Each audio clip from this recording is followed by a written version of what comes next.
In today's video, I'm going to teach you how to create a manual journal entry in your accounting software. We'll break this down into clear, manageable steps, providing you with all the insights you need to make smooth and accurate entries. Let's dive right in. First, when you're in your accounting software, take a look at the left-hand menu. What you'll want to do first is navigate to the Accountant section. Here, this section houses all your financial recording tools and options. Once you're there, look for the option labeled Manual Journals. Clicking on this will lead you to the area where you can view and manage all of your journal entries. Next up, to start a new entry, take a gander at the top right corner of your screen. You'll see a button marked Plus New Journal. Clicking this button will open a form that allows you to create a new journal entry. It's your starting point for documenting any of your financial activities. Moving on to entering the journal details. You'll begin by selecting the journal date. It's important to pick the date that accurately reflects when the transaction took place to ensure that your records are consistent and your financial reports accurate.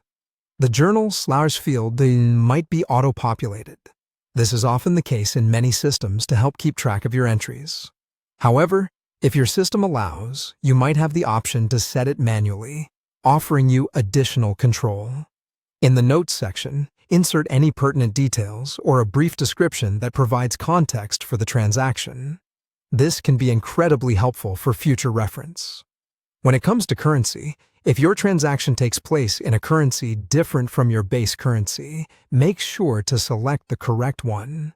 It ensures that your financials remain precise across different monetary systems. Another crucial aspect of a journal entry is deciding how it should reflect in your reports.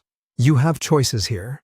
It can be accrual only, cash only, or appear in both accrual and cash reports. Choose the one that best aligns with your accounting practices and reporting needs. Now, it's time to add accounts and the corresponding amounts. Within the Items table, select the accounts that are relevant to your entry. These typically relate to assets, liabilities, income, or expenses. Enter the debit and credit amounts for each account.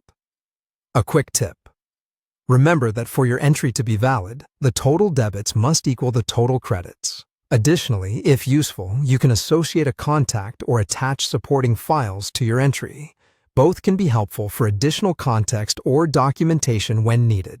Finally, once you've filled out all the details, you're on the home stretch. Just hit Save, and your journal entry is complete. Congratulations on mastering the manual journal entry process. Remember, these entries are crucial for accurate record keeping, so taking the time to get them right is always worth the effort. Thanks for tuning in, and I hope you found this guide helpful.